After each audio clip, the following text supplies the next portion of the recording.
Mi nombre es Yacana. Tengo 82 años y todavía vivo en el mismo pueblo donde nací, aquí en el sur de México, donde las montañas abrazan el cielo y el viento aún lleva el olor a copal quemado. Hoy es un lugar de paz, donde los niños corren, libres entre las milpas, y las mujeres son escuchadas en los consejos de la comunidad. Pero no siempre fue así, mi hijo. Cuando yo tenía 16 años, el viento soplaba diferente por aquí. Llevaba promesas que se transformaron en pesadilla. Llegó un hombre blanco, alto como los pinos de la sierra, con sotana negra y una cruz dorada en el pecho, diciendo que venía a salvar nuestras almas de los demonios que habitaban nuestros rituales ancestrales. Padre Tomás, así se llamaba, hablaba nuestra lengua con acento extraño, pero sus palabras eran dulces como miel de agave cuando prometía el paraíso eterno para quien abandonara las costumbres de los antepasados.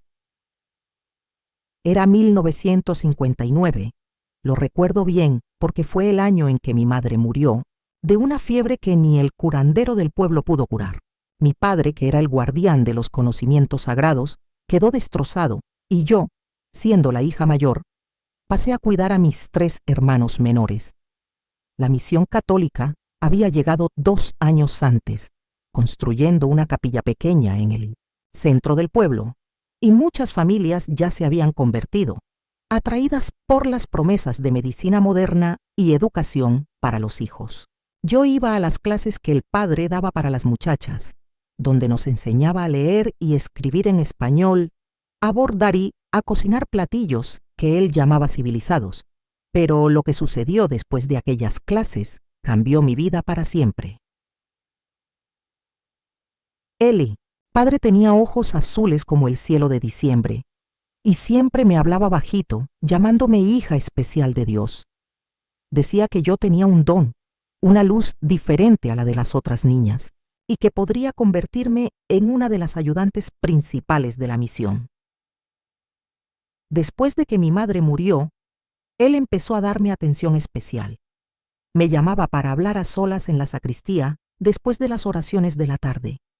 Allí, entre los santos de yeso y el olor a cera derretida, él me contaba historias de la Biblia y me hacía preguntas sobre mi familia, sobre los rituales que mi padre realizaba en la luna llena. Yo, inocente como una mariposa que no conoce la telaraña, lo contaba todo, creyendo que estaba ayudando a salvar mi alma y la de mis seres queridos. Las semanas pasaron como hojas secas llevadas por el viento, y yo me hice cada vez más cercana al Padre Tomás. Él me daba libros para leer, me enseñaba oraciones en latín que sonaban como música extraña en mis oídos, acostumbrados a los cantos sagrados de mi pueblo. Mi padre empezó a desconfiar. Decía que yo estaba cambiando, que mis ojos ya no brillaban con la misma luz ancestral. Pero yo no escuchaba. Estaba encantada con aquel mundo nuevo que el padre me mostraba, con las promesas de una vida mejor lejos de la pobreza y la ignorancia, como él decía. Durante los encuentros en la sacristía, él empezó a tocar mi mano. Mientras oraba, decía que estaba bendiciendo mi pureza, que Dios me había elegido para algo especial. Yo sentía algo extraño dentro del pecho, una mezcla de miedo y curiosidad que no sabía cómo explicar. Fue una tarde de octubre, cuando las lluvias ya habían pasado y el maíz estaba dorado en los campos, que todo cambió. El padre me llamó para ayudar a organizar los libros sagrados que habían llegado de la ciudad, y cuando llegué a la capilla, él estaba diferente, con los ojos más oscuros y la voz más gruesa. Me hizo sentar a su lado, en la banca de madera, donde él solía leer, y empezó a hablar sobre la tentación de la carne, sobre cómo las mujeres eran instrumentos del demonio para seducir a los hombres santos. Sus manos temblaban cuando tocó mi rostro, y él susurró que necesitaba enseñarme sobre los peligros del cuerpo femenino, que era su deber como pastor de almas protegerme de los pecados que yo ni siquiera sabía que existían. Lo que sucedió aquella tarde entre las paredes frías de la capilla me persigue hasta hoy, más de 60 años después. Yo no entendía lo que estaba pasando. Mi cuerpo dolía y mi alma gritaba de confusión. Él decía que era una forma de oración, que Dios estaba presente en aquel momento sagrado, que yo no debía contarlo a nadie, porque era un secreto entre él, yo y el Altísimo. Cuando terminó, él me bendijo con la mano temblorosa y me hizo jurar por la Virgen María que guardaría el secreto, que nuestra unión espiritual era demasiado santa para ser comprendida por los demás. Salí de allí tambaleándome como una ebria, con la ropa desarreglada y el corazón destrozado, sin entender si había sido bendecida o maldita. Mi padre estaba en la puerta de casa cuando llegué, y por la forma en que me miró, supe que algo había cambiado en mí para siempre. Y ustedes, que me escuchan, me gustaría mucho saber, ¿desde dónde escuchan esta historia? Dejen un comentario contando dónde están, si es de día o de noche, si están solos o acompañados. Este dolor que cargo desde hace tantos años necesita ser compartido.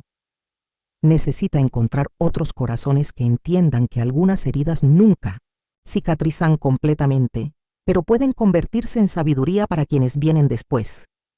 Suscríbanse al canal y compartan, porque historias como la mía no pueden morir en el silencio. Pero lo que voy a contar ahora les hará entender por qué me tomó más de 60 años hablar de esto. Los días que siguieron fueron como caminar en una niebla espesa, donde no podía ver ni el suelo ni el cielo. El padre continuaba llamándome para las lecciones particulares, siempre con aquella excusa de que yo era especial, de que Dios me había elegido para recibir enseñanzas que las otras niñas no estaban preparadas para comprender. Mi cuerpo había cambiado. Después de aquella primera tarde, sentía un dolor constante en el bajo vientre y manchas extrañas aparecían en mi ropa interior. Pero yo no sabía con quién hablar. Mi madre había muerto, y las otras mujeres del pueblo que se habían convertido parecían embrujadas por las palabras del padre, siempre hablando sobre obediencia y sumisión a la voluntad divina. Mi padre notaba mi tristeza, pero cuando intentaba hablar conmigo, yo desviaba la mirada y murmuraba que estaba todo bien, que eran solo los dolores del crecimiento. La capilla se convirtió en mi infierno particular disfrazado de paraíso. Cada semana, a veces 2, el padre me llevaba a aquel lugar sagrado donde cometíamos lo que él llamaba comunión espiritual. Él me había convencido de que mi cuerpo era el templo donde Dios habitaba y que a través de nuestros encuentros secretos yo me estaba purificando de los pecados heredados de mis ancestros paganos. Decía que las lágrimas que yo derramaba eran de éxtasis espiritual, no de dolor, y que un día yo entendería la grandeza del sacrificio que estaba haciendo por la salvación de mi alma y de mi familia. Yo creía, porque no tenía otra opción, porque él era el representante de Dios en la tierra, porque todos en el pueblo lo respetaban y obedecían sus palabras como si fueran mandamientos sagrados. Pero mi cuerpo empezó a hablar un lenguaje que no podía ignorar. 2 meses después de aquella primera tarde maldita, me di cuenta de que mi menstruación se había detenido. Al principio, pensé que era el susto, el miedo, la tristeza por la muerte de mi madre que todavía me consumía por dentro. Pero cuando el vientre empezó a crecer y las náuseas matutinas llegaron con la fuerza de una tormenta, supe que llevaba una vida dentro de mí. La primera persona a la que se lo conté fue precisamente a él, al padre, creyendo que él se alegraría, que vería aquello como un milagro de nuestra unión espiritual.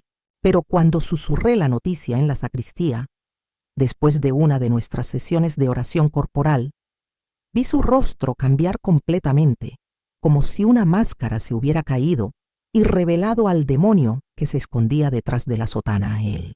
Se quedó en silencio por minutos que parecieron horas, caminando de un lado a otro entre los santos de yeso que parecían mirarme con desprecio. Luego se giró hacia mí con una furia que yo nunca había visto. Me agarró por los hombros con fuerza suficiente para dejar marcas y dijo que yo era una mentirosa, una tentación enviada por el diablo para destruir su misión sagrada.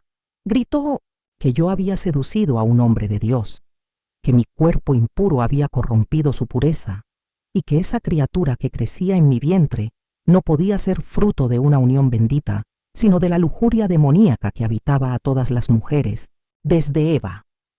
En ese momento, mi mundo se derrumbó como una casa de adobe en la lluvia fuerte, y entendí que había sido engañada de la forma más cruel que una niña de 16 años podía ser. La transformación del padre Tomás fue aterradora, como si se hubiera quitado una máscara de santo y revelado la faz del demonio que siempre había sido.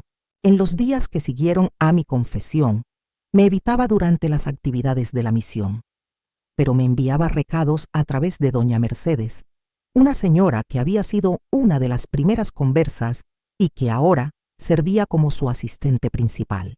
Los recados eran siempre los mismos. Yo necesitaba confesarme públicamente, admitir mi pecado ante toda la comunidad, pedir perdón por haber seducido a un hombre de Dios y aceptar el castigo que el Señor había preparado para las mujeres impuras, como yo. Pero yo sabía que no había seducido a nadie. Sabía que había sido solo una niña inocente que confió en el hombre equivocado. Y esa certeza era lo único que me mantenía en pie en aquellos días terribles. Mi vientre crecía despacio, pero crecía, y pronto no podría esconderlo de mi padre y mis hermanos. Usaba ropa holgada, me encorvaba al caminar, evitaba ponerme de perfil cuando hablaba con alguien, pero sabía que era cuestión de tiempo hasta que todos descubrieran mi secreto. Por la noche, sola en mi cama de paja, ponía la mano sobre el vientre y sentía pequeños movimientos, como si un pececito estuviera nadando dentro de mí. Era mi hijo, fruto de una violencia que yo todavía no podía nombrar, pero era mi hijo de todos modos, y una parte de mí, la parte que mi madre me había enseñado sobre el amor incondicional, empezaba como a apegarse a esa vida que crecía dentro de mí. Quizás podría huir a otro pueblo, inventar una historia sobre un marido muerto, criar a mi bebé lejos de ese lugar donde todo se había vuelto veneno. Pero el padre no iba a dejar las cosas así de simples. Una mañana, cuando yo regresaba del río donde había ido a buscar agua, doña Mercedes me interceptó en el camino y me dijo que el padre quería hablar conmigo urgentemente en la capilla. Cuando llegué allí, encontré no solo a él, sino también a otras 2 mujeres de la comunidad que no conocía bien, mujeres mayores que habían llegado de otros pueblos para ayudar con los trabajos de la misión. Ellas me miraron con una mezcla de lástima y asco, y el padre comenzó a hablar sobre la necesidad de purificación, sobre cómo algunas situaciones exigían medidas drásticas para salvar el alma de una pecadora. Dijo que había orado mucho, consultado los textos sagrados y que Dios le había revelado el camino para mi redención. Lo que él propuso en ese momento me hizo entender que yo había subestimado la maldad que puede habitar el corazón de un hombre. Él dijo que la criatura que yo llevaba no podía nacer, porque había sido concebida en pecado, generada por la lujuria y por la desobediencia a los mandamientos divinos. Explicó que existían formas de interrumpir un embarazo cuando era necesario para salvar el alma de la madre, que no sería un asesinato, sino un acto de misericordia, una forma de evitar que un alma inocente naciera marcada por el pecado original. Doble. Las 2 mujeres que estaban con él confirmaron sus palabras. Dijeron que habían pasado por la misma situación en sus pueblos, que conocían hierbas y métodos que podrían resolver mi problema sin dejar rastro, sin causar escándalo en la comunidad. Yo escuché todo aquello como si estuviera oyendo una lengua extranjera, incapaz de creer que personas que se decían representantes de Dios estaban planeando quitarme lo único puro que había quedado de aquella situación horrible. Salí de aquella reunión en la capilla como una sonámbula, con las piernas temblorosas y el corazón latiéndome tan fuerte que parecía que se me iba a salir por la boca. Me dieron 3 días para pensar, 3 días para aceptar lo que ellos llamaban una solución divina para mi problema. Durante ese tiempo, Intenté hablar con mi padre sobre lo que estaba sucediendo, pero las palabras se me atoraban en la garganta cada vez que intentaba explicar. ¿Cómo contarle al hombre que me crió, que me enseñó sobre honor y dignidad, que yo había sido deshonrada por el mismo hombre al que él respetaba como enviado de los cielos? ¿Cómo explicar que el representante de Dios me había tocado de formas que ni mi futuro esposo debería tocarme, y que ahora quería que yo matara al niño que crecía dentro de mí? Mi padre percibía mi angustia. Me preguntaba si estaba enferma, si necesitaba algún remedio del curandero. Pero yo solo movía la cabeza y decía que estaba todo bien. Fue mi tía Itzel, hermana de mi madre y partera del pueblo, quien descubrió mi secreto. Ella había venido a visitarnos y trajo medicinas para mi hermano menor que tenía tos. Cuando me vio, su mirada experimentada enseguida notó las señales que yo intentaba esconder: el andar diferente, la palidez, la forma en que yo protegía mi vientre con las manos. Me llevó a un rincón de la casa y, con la gentileza que solo las mujeres sabias poseen, me hizo confesar todo. Lloré tanto ese día que pensé que no me quedaría agua en los ojos para el resto de mi vida. Ella me abrazó fuerte, como mi madre hacía cuando yo era pequeña y tenía pesadillas, y susurró en mi oído que yo no tenía la culpa de nada, que había sido víctima de un hombre malo que usaba el nombre de Dios para satisfacer sus deseos impuros. Nini, tía Itzel, había visto muchas cosas en sus 60 años de vida. Había ayudado a cientos de mujeres a dar a luz, pero también había presenciado situaciones como la mía, donde hombres poderosos abusaban de niñas inocentes y luego las abandonaban a su suerte. Ella me contó sobre otros pueblos donde misioneros habían llegado con las mismas promesas y dejado un rastro de niñas embarazadas y familias destruidas. Dijo que lo que me estaba pasando no era voluntad de Dios, sino voluntad de un demonio disfrazado de santo, y que yo tenía dos opciones: huir lejos y criar a mi hijo en seguridad, o enfrentar al padre y denunciar sus crímenes ante toda la comunidad. Pero ella también me alertó sobre los peligros de ambas opciones, porque el poder del padre sobre el pueblo era muy grande, y muchas personas ya no me creerían si yo contaba la verdad. Mientras conversábamos, escuchamos pasos acercándose a la casa. Era doña Mercedes, acompañada de las dos mujeres que habían estado en la capilla, viniendo a buscarme para lo que ellas llamaban la ceremonia de purificación. Mi tía intentó intervenir. Dijo que yo estaba enferma y no podía salir de casa, pero ellas insistieron en que era una cuestión urgente, que el padre estaba esperando y que yo no podía posponer más mi decisión. Miré a mi tía con desesperación y ella entendió que había llegado el momento de luchar por mi vida y por la vida de la criatura que yo llevaba. Pero éramos solo dos mujeres contra una institución entera que había cooptado la fe y la esperanza de nuestra comunidad.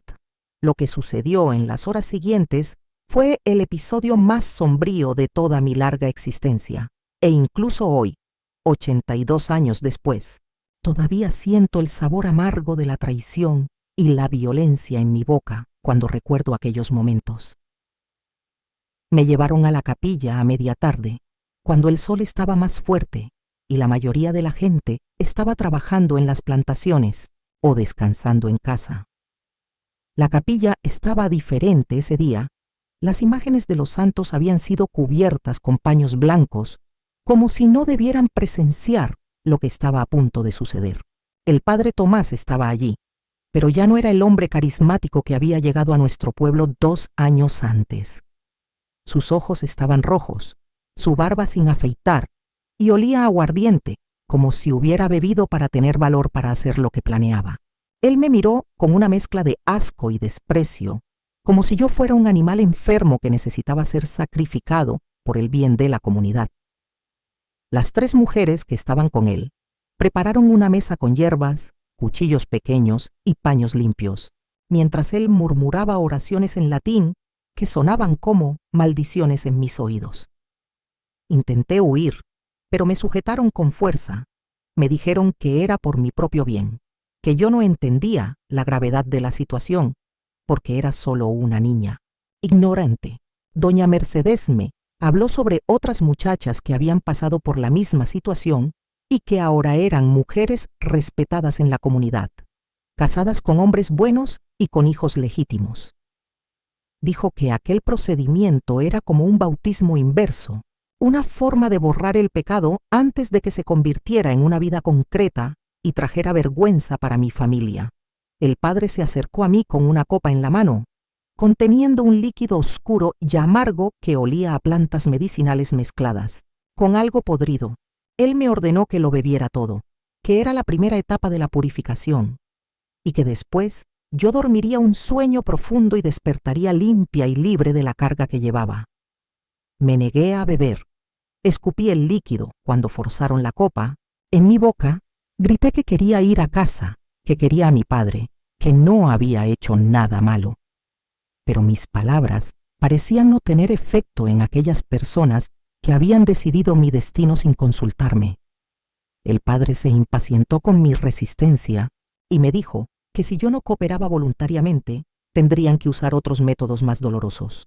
Fue entonces cuando una de las mujeres mayores me sujetó los brazos por detrás, mientras la otra me tapó la boca y la nariz hasta que me vi obligada a abrir la boca para respirar.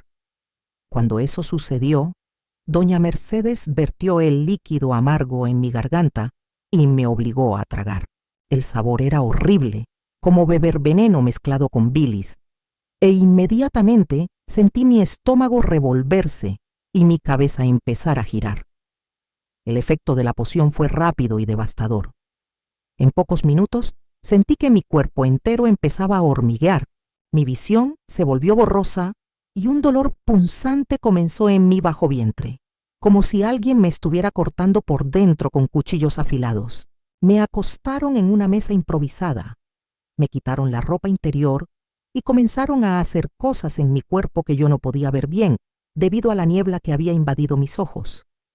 Sentía las manos de ellas tocándome, objetos fríos entrándome. Dentro de mí, más dolor del que jamás había sentido en mi vida. Y todo el tiempo el padre rezaba en voz alta, pidiendo perdón a Dios por lo que se estaba haciendo, diciendo que era un sacrificio necesario para salvar mi alma. Pero lo que yo realmente escuchaba entre líneas de sus oraciones era miedo de que alguien descubriera la verdad sobre él, de que su reputación fuera destruida, de que él perdiera el poder que había conquistado sobre nuestra comunidad. El dolor era como un animal salvaje devorándome por dentro, como si mi propio cuerpo se estuviera volviendo contra mí. Intenté gritar, pero mi voz salía solo como un gemido ahogado, porque una de las mujeres mantenía un paño sobre mi boca para que nadie de fuera escuchara lo que estaba sucediendo. Sentía sangre escurriendo entre mis piernas, caliente y pegajosa, manchando los paños que ellas habían puesto debajo de mí.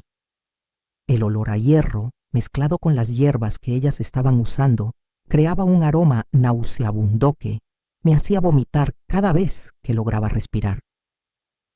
El padre continuaba, rezando, pero sus palabras parecían venir de muy lejos, como si él estuviera hablando desde dentro de un túnel profundo, y yo estaba cayendo en ese túnel, perdiendo la conciencia poco a poco, deseando que aquella pesadilla terminara de una vez. No sé cuánto duró aquel procedimiento maldito, pero cuando finalmente paró, apenas podía mantener los ojos abiertos. Mi cuerpo entero me dolía, desde la cabeza hasta la punta de los pies, y sentía como si una parte de mí hubiera sido arrancada violentamente, dejando un vacío doloroso donde antes había vida creciendo. Me limpiaron con paños mojados, me vistieron una ropa limpia y me llevaron a un cuartito en la parte trasera de la capilla, donde me dejaron acostada en una cama pequeña con sábanas que olían a canela y hierbas medicinales. El padre se acercó a mí por última vez ese día, puso la mano en mi frente como si me estuviera bendiciendo y susurró que yo había sido salvada, que Dios me había dado una segunda oportunidad y que yo debería estar agradecida el resto de mi vida por esa misericordia divina. Me quedé encerrada en ese cuarto durante 3 días y 3 noches, recibiendo solo agua yum, poco de caldo de gallina que doña Mercedes traía 2 veces al día. Ella me decía que era normal sangrar por algunos días después de la purificación, que mi cuerpo estaba expulsando todo el veneno del pecado y que pronto yo estaría fuerte de nuevo para recomenzar mi vida como una muchacha decente. Pero yo sabía que algo había muerto dentro de mí en esos días. No solo el niño que me habían quitado, sino también una parte de mi alma, de mi capacidad de confiar en las personas, de mi fe en cualquier cosa que se pareciera a la bondad divina. Durante aquellas noches solitarias, mirando el techo de madera del cuartito mientras sentía mi cuerpo recuperarse lentamente del trauma, me juré a mí misma que un día contaría la verdad sobre lo que había sucedido, que no permitiría que otras niñas pasaran por lo que yo había pasado. Al tercer día, mi tía Itzel apareció en la capilla buscándome.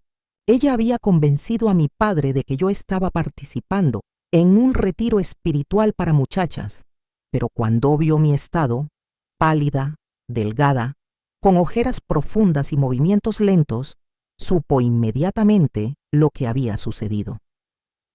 Ella discutió con el padre en la puerta de la capilla, gritó que él era un demonio disfrazado de santo, que había destruido a una niña inocente y que un día pagaría por sus crímenes. Él intentó justificarse.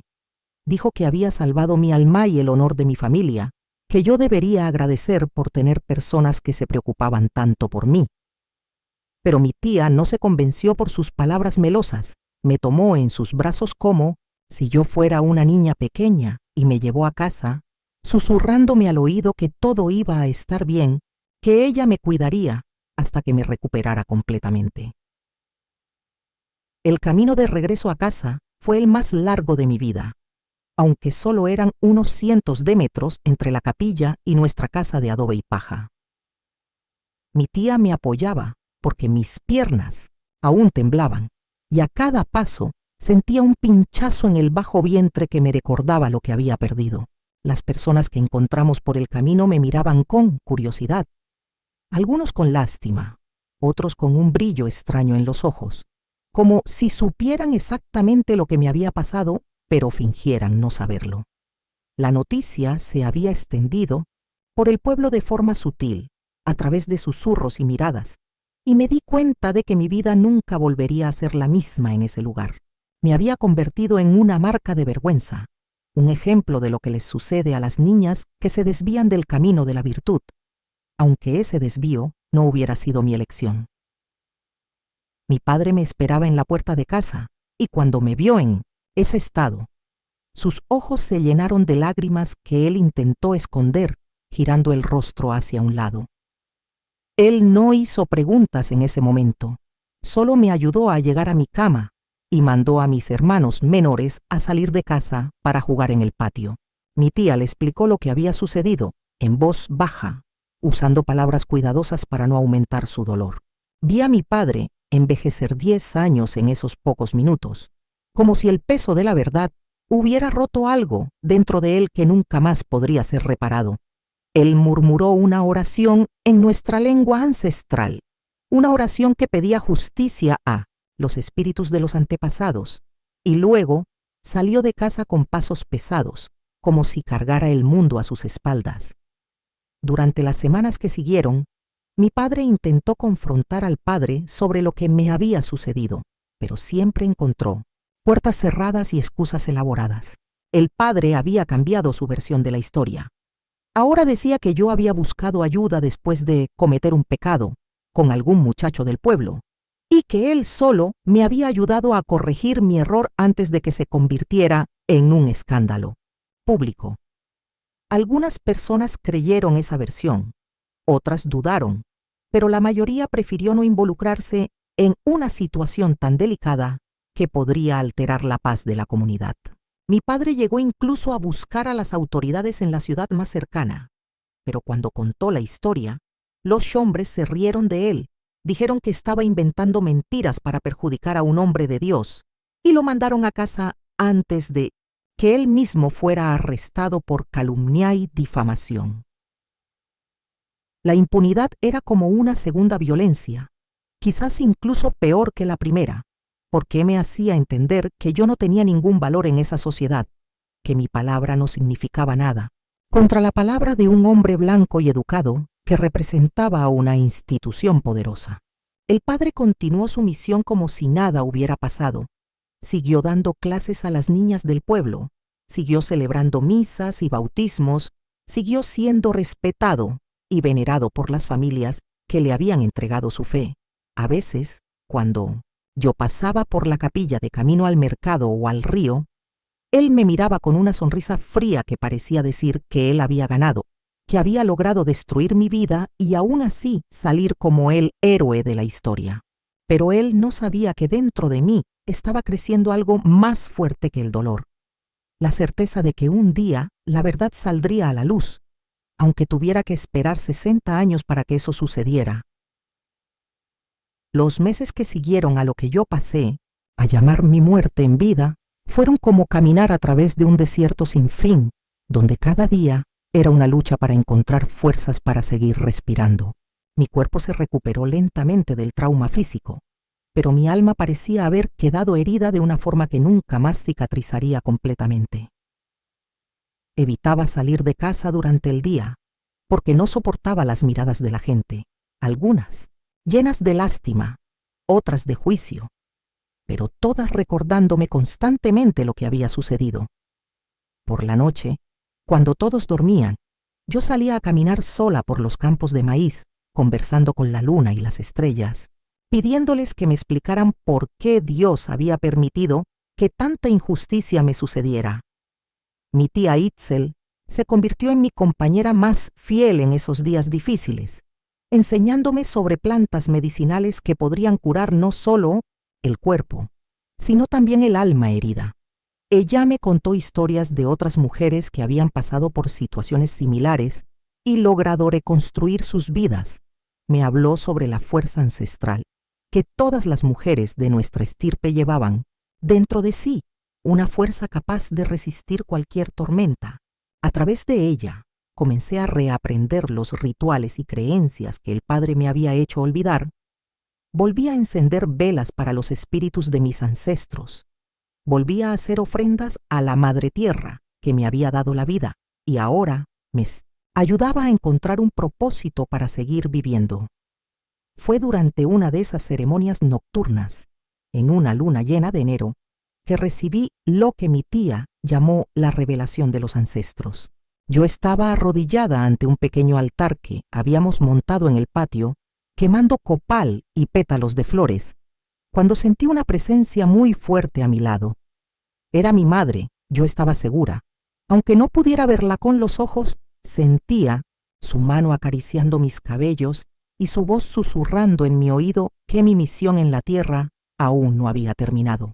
Ella me dijo que yo había sido elegida para pasar por aquella prueba no como castigo, sino como preparación para algo mayor, que un día yo sería la voz de todas las mujeres que habían sufrido en silencio, que mi dolor se transformaría en sabiduría para ayudar a otras personas.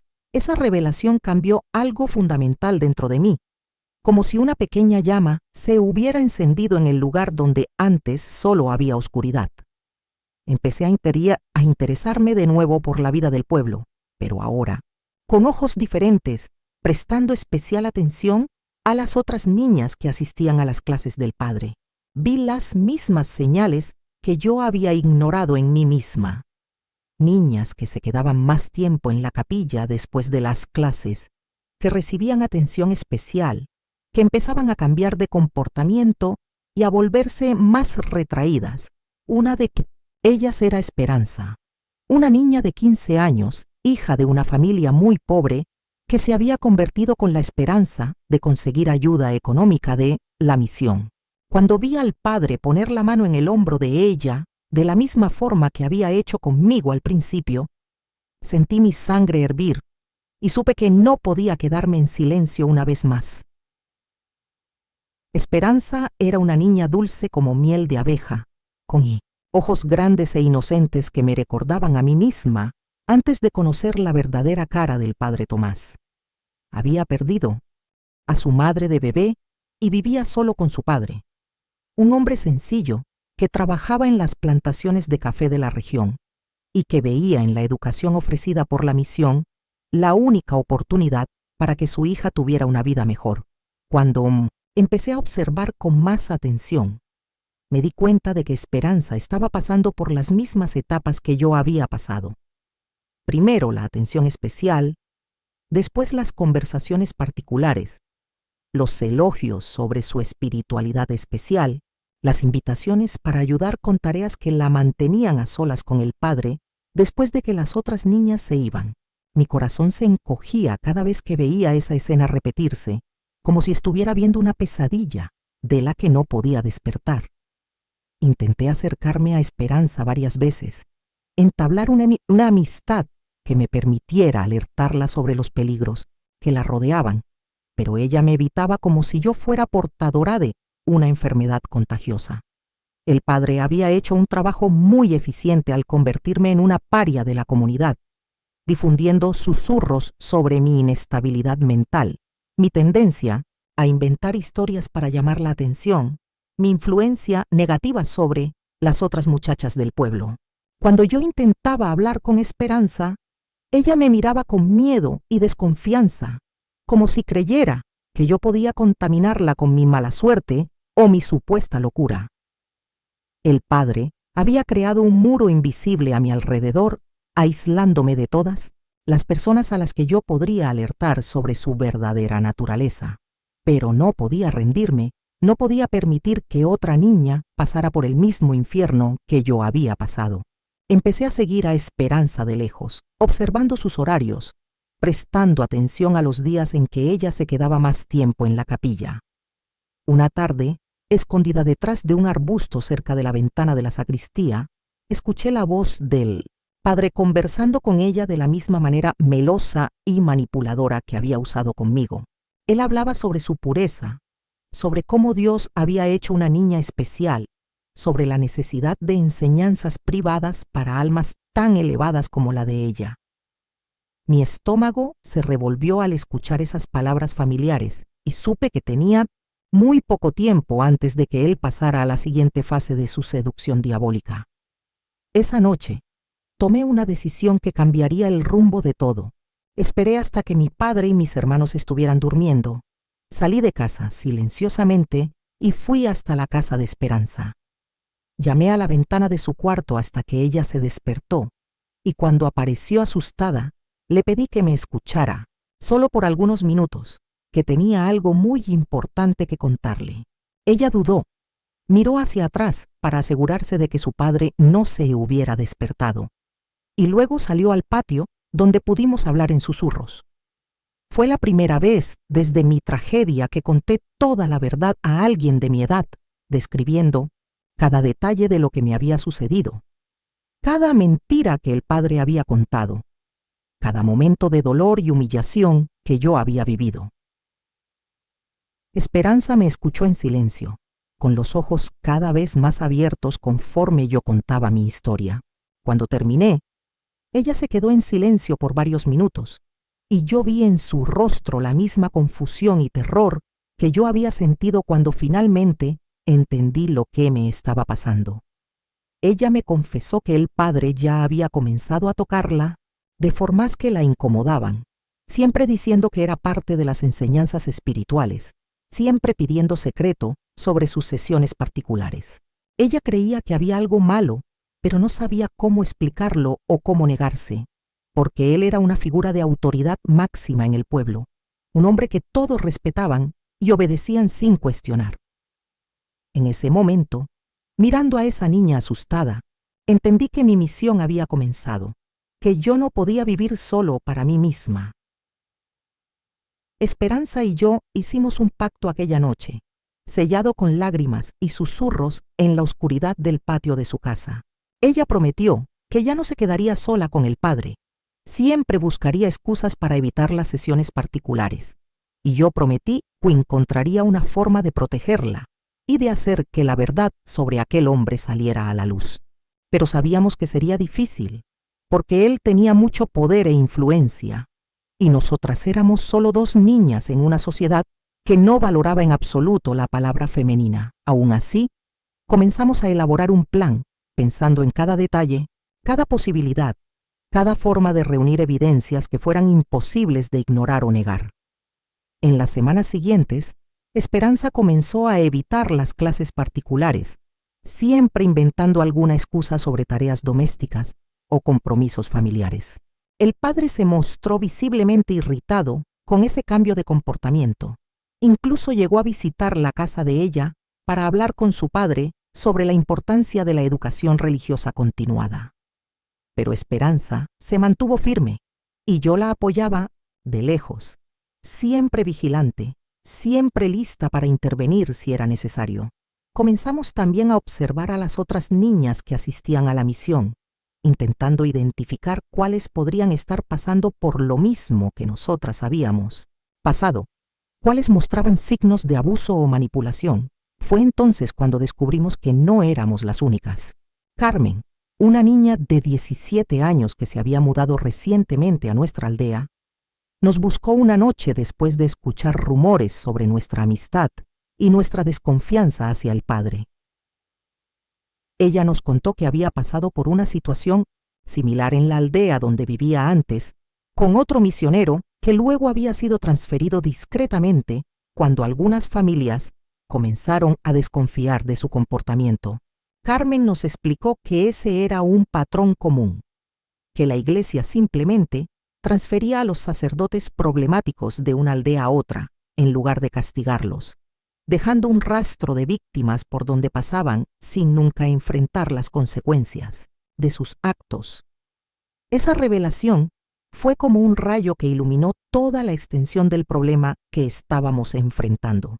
No se trataba solo de un hombre malo aislado, sino de un sistema entero que protegía a los abusadores y silenciaba a las víctimas.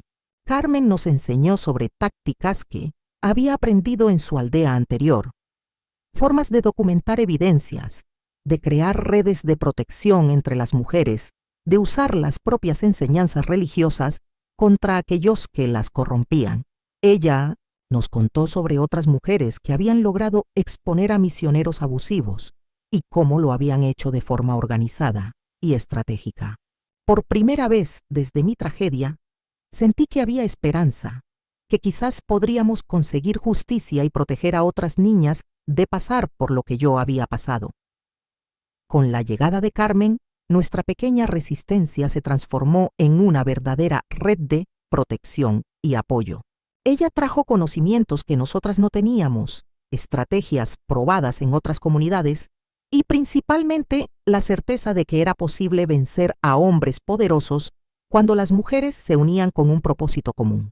Comenzamos a reunirnos, secretamente una vez por semana, siempre en lugares diferentes, a veces en la casa de una de nosotras, a veces en el bosque cercano, a veces en el antiguo cementerio donde nadie iba por la noche. Durante esas reuniones compartíamos información, planeábamos nuestra próxima acción y principalmente nos dábamos fuerza mutua para seguir luchando contra un sistema que parecía imposible de derrotar. Carmen nos enseñó la importancia de mantener registros detallados de todo lo que veíamos y escuchábamos. Ella sabía escribir mejor que nosotras, así que se convirtió en nuestra escriba oficial, anotando fechas, horarios, nombres de testigos, descripciones de comportamientos sospechosos. Creamos un código simple para anotar esa información usando símbolos que parecían solo dibujos decorativos en caso de que alguien encontrara nuestros papeles. Cada una de nosotras se hizo responsable de observar un grupo específico de niñas, prestando atención a cambios de comportamiento, signos de tristeza o miedo, cualquier indicación de que ellas pudieran estar siendo abusadas por el padre. Fue durante una de esas sesiones de observación que presencié algo que cambió completamente nuestra estrategia. Yo estaba escondida cerca de la capilla una tarde de jueves, observando a través de una rendija en la pared de madera, cuando vi al padre llevar a una niña muy joven, quizás de 12 o 13 años, a la sacristía después de las clases. Lo que vi a través de esa rendija me hizo sentir toda la ira e indignación que yo había guardado por meses, volviendo con fuerza total. Él estaba haciendo con esa niña exactamente las mismas cosas que había hecho conmigo, usando las mismas palabras, melosas, los mismos gestos falsos de cariño, la misma manipulación religiosa para justificar sus actos abominables. Pero esta vez no estaba sola e indefensa. Esta vez tenía aliadas, tenía un plan y tenía la determinación de alguien que ya había perdido todo y no tenía nada más que perder. Corrí hasta el lugar donde Carmen y Esperanza me estaban esperando y conté lo que había visto. Las tres entendimos que había llegado el momento de actuar, que no podíamos seguir solo observando y planeando mientras otras niñas eran violentadas. Carmen sugirió que buscáramos a la partera más respetada del pueblo, doña Remedios, una mujer de 70 años que había ayudado a prácticamente todas las familias de la región y cuya palabra tenía peso incluso entre los hombres más conservadores. Si lográbamos convencerla de que el padre estaba corrompiendo no solo a las niñas, sino toda la estructura moral de la comunidad, él podría usar su autoridad para expulsar al misionero de nuestra tierra. Doña Remedios era una mujer pequeña, de cuerpo pero gigante de espíritu, conocida en toda la región por su sabiduría y su capacidad de curar tanto enfermedades del cuerpo como del alma. Había traído al mundo a más de 300 criaturas durante sus 50 años como partera, y había visto de todo en la vida: nacimientos, milagrosos, muertes trágicas, secretos de familia que se susurraban solo en los momentos de dolor extremo. Cuando fuimos a buscarla, una tarde de domingo, cuando sabíamos que el padre estaría ocupado con la misa, encontramos una mujer cansada, pero aún fuerte, con ojos que parecían ver a través de las apariencias y llegar directamente a la verdad de las cosas. Le contamos nuestra historia sin omitir ningún detalle. Mostramos las anotaciones que Carmen había hecho, describimos todo lo que habíamos observado y documentado durante esas semanas de vigilancia. Doña Remedios nos escuchó en silencio, solo asintiendo de vez en cuando, y cuando terminamos nuestra narrativa, ella suspiró profundamente y nos dijo que ya sospechaba de algo así desde hacía mucho tiempo. Ella había notado un aumento en el número de niñas que buscaban sus servicios con problemas ginecológicos inexplicables. Había visto a jóvenes embarazadas que aparecían en medio de la noche pidiendo ayuda para interrumpir gestaciones. Había escuchado susurros de madres preocupadas por cambios en el comportamiento de sus hijas después de que comenzaron a asistir a la misión. Ella nos contó que había intentado hablar con algunas familias sobre sus sospechas, pero siempre encontraba resistencia, porque el padre se había convertido en una figura tan importante en la comunidad que cuestionar su conducta parecía casi un sacrilegio. Doña Remedios nos explicó que muchas personas preferían fingir que no veían las señales obvias porque dependían de la ayuda que la misión ofrecía: medicamentos, comida, educación para los hijos, y tenían miedo de perder esos beneficios si cuestionaban la autoridad del padre. Pero ella también nos dijo que había otras mujeres en el pueblo que compartían sus sospechas, mujeres mayores y experimentadas que sabían reconocer las señales de abuso, incluso cuando eran disfrazadas de enseñanzas religiosas. Con la ayuda de Doña Remedios, comenzamos a formar una red mayor de apoyo, incluyendo a algunas madres que habían notado cambios preocupantes en sus hijas, algunas abuelas que recordaban situaciones similares en otras épocas, e incluso algunas mujeres que habían sido abusadas cuando jóvenes y que nunca habían tenido el valor de contar sus historias. Fue un proceso lento y delicado, porque muchas de ellas tenían miedo de las consecuencias de posicionarse contra una figura tan poderosa como el padre. Pero poco a poco, una por una, ellas se fueron uniendo a nosotros, formando una corriente de solidaridad femenina que se convertiría en la fuerza capaz de derribar a aquel hombre que parecía intocable.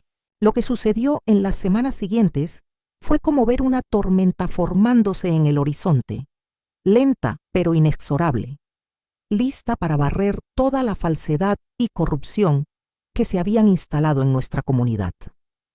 La red de mujeres que se formó alrededor de nuestra causa creció de forma sorprendente, como raíces de un árbol que se esparcen silenciosamente bajo la tierra, hasta que un día se vuelven tan fuertes que nada puede derribarlas. Doña Remedios se convirtió en nuestra líder natural, no solo por su edad y experiencia, sino principalmente por la forma sabia en que ella lograba convencer a otras mujeres para que confiaran en nosotras y compartieran sus propias experiencias. Descubrimos que el problema era mucho mayor de lo que imaginábamos.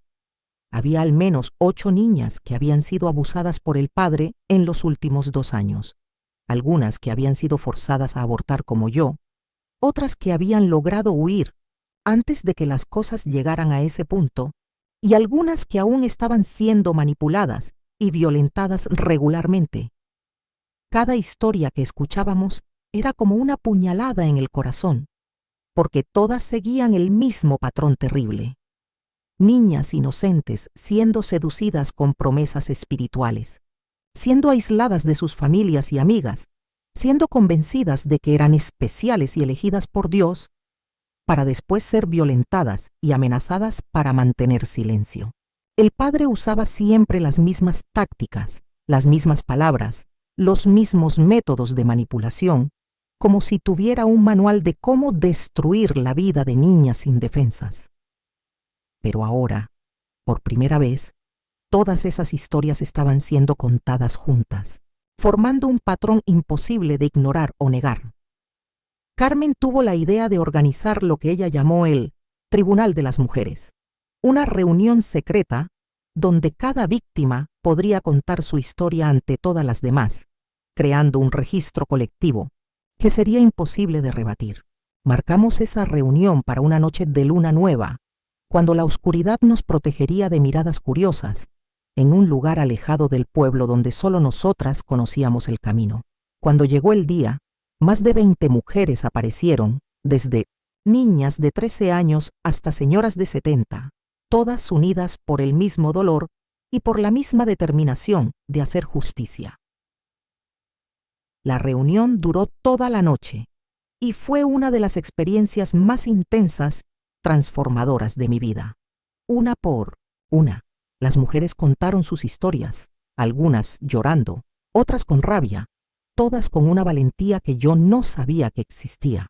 Escuchamos relatos de abuso que se remontaban a los primeros meses de la llegada del padre a nuestro pueblo. Descubrimos que él había usado incluso la confesión como forma de obtener información íntima sobre las niñas, para luego chantajearlas. Supimos de amenazas que él había hecho contra familias enteras para garantizar el silencio de sus víctimas. Cuando el sol nació y nuestra reunión terminó, todas nosotras sabíamos que no había marcha atrás, que habíamos cruzado una línea que nos obligaba a luchar hasta el final, independientemente de las consecuencias. El Tribunal de las Mujeres había creado algo más poderoso que evidencias o testimonios. Había creado una fuerza colectiva que transformó nuestro dolor individual en un arma de justicia que ningún hombre, por poderoso que fuera, podría enfrentar solo. Doña Remedios sugirió que buscáramos al cacique del pueblo, don Aurelio, un hombre anciano que había conocido a mi abuelo y que siempre había defendido las costumbres tradicionales contra la influencia extranjera. Ella creía que si lográbamos convencerlo de que el padre estaba corrompiendo no solo a las niñas, sino toda la estructura moral de la comunidad, él podría usar su autoridad para expulsar al misionero de nuestra tierra. Don Aurelio nos recibió una mañana de martes en su casa sencilla, pero digna, decorada con objetos sagrados de nuestros ancestros que él había guardado secretamente incluso después de la llegada de la misión católica. Cuando comenzamos a contar nuestras historias, vi su rostro transformarse lentamente, pasando de la incredulidad a la sorpresa, de la sorpresa a la indignación, y de la indignación a una furia controlada que hacía brillar sus ojos como brasas. Él nos dijo que siempre había desconfiado de la verdadera motivación de aquel hombre, que había notado cómo él irrespetaba nuestras costumbres e intentaba borrar nuestra identidad cultural, pero que nunca había imaginado que su corrupción fuera tan profunda y devastadora. Don Aurelio nos explicó que, de acuerdo con las leyes tradicionales de nuestro pueblo, los crímenes contra mujeres y niños eran considerados los más graves de todos, merecedores de las penas más severas. Nos dijo que iba a convocar a un consejo de ancianos para juzgar el caso, pero que necesitaríamos más evidencias, además de nuestros testimonios, porque el padre seguramente lo negaría todo e intentaría usar su posición de autoridad religiosa para escapar de las acusaciones. Fue entonces cuando Carmen tuvo una idea brillante. Sugirió que organizáramos una trampa para atrapar al padre en acción, creando una situación donde él no pudiera negar sus crímenes ni escapar de las consecuencias. El plan era arriesgado, pero era nuestra única oportunidad de obtener pruebas irrefutables. Carmen se ofreció para hacer el anzuelo, fingiendo que quería retomar las clases particulares después de una ausencia prolongada. Ella le diría al padre que había pasado por una crisis espiritual y que necesitaba orientación especial para reconectarse con Dios. Mientras tanto, varias de nosotras estaríamos escondidas en los alrededores de la capilla, listas para intervenir si era necesario y para servir como testigos de lo que sucediera. Don Aurelio estuvo de acuerdo con el plan, pero insistió en que algunos hombres de confianza también estarían cerca, escondidos pero listos para actuar si la situación se salía de control. Marcamos la trampa para el jueves siguiente y pasé los días anteriores rezando a todos los espíritus ancestrales que pudieran protegernos y darnos fuerza para enfrentar a aquel demonio disfrazado de santo.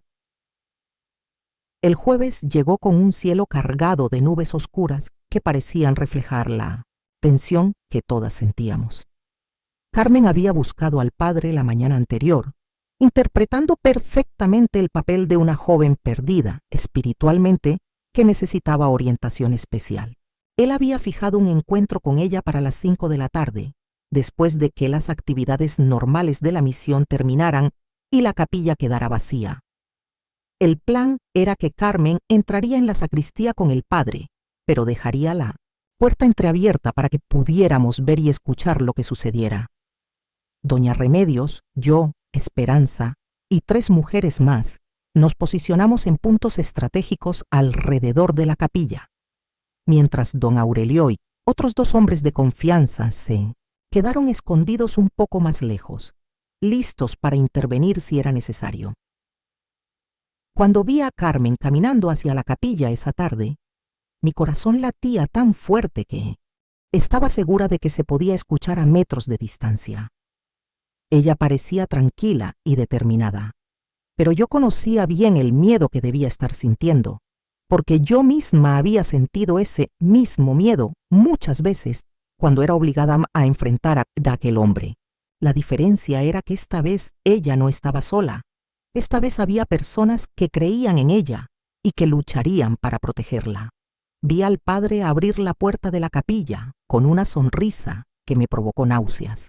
La misma sonrisa falsa y depredadora que yo conocía también, y los 2 desaparecieron dentro del edificio.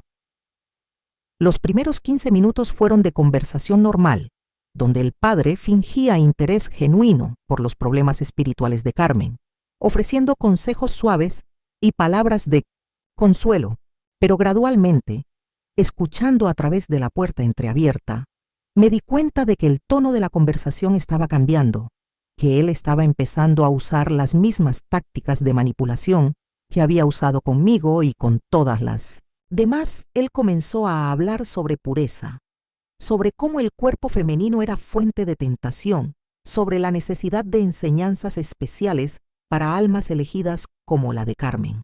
Mi respiración se aceleró cuando lo escuché pidiendo que ella se arrodillara ante él para recibir una bendición especial, porque yo sabía exactamente lo que vendría después.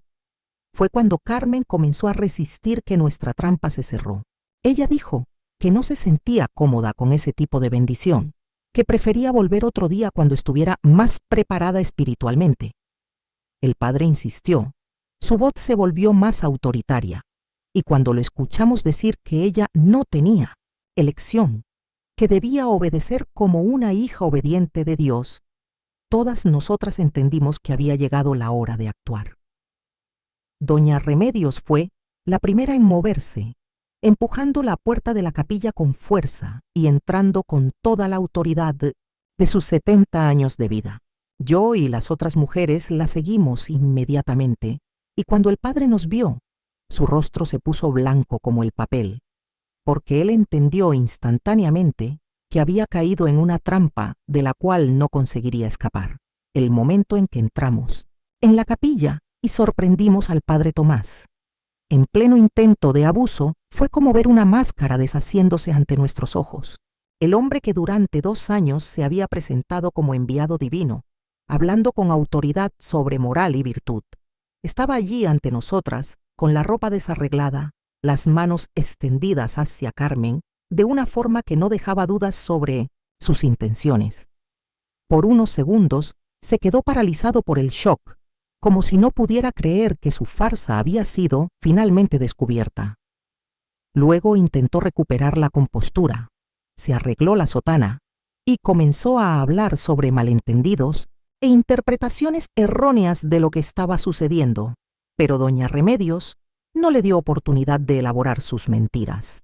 Con una voz que resonó por toda la capilla como un trueno, ella lo acusó de ser un lobo disfrazado de pastor, un demonio que había corrompido lo sagrado para satisfacer sus deseos impuros. Ella comenzó a enumerar una por una a todas las niñas que él había abusado, a todas las familias que él había destruido, todos los crímenes que había cometido escondido detrás de la autoridad religiosa. Cada nombre que ella mencionaba hacía que el padre se pusiera más pálido, porque él se dio cuenta de que nosotras lo sabíamos todo, que habíamos reunido suficientes pruebas para destruir completamente su reputación y su vida. Fue entonces cuando don Aurelio y los otros hombres entraron en la capilla, atraídos por los gritos de doña Remedios. Cuando el cacique vio la escena, el padre visiblemente alterado, Carmen llorando, todas nosotras mujeres furiosas, entendió inmediatamente lo que estaba sucediendo.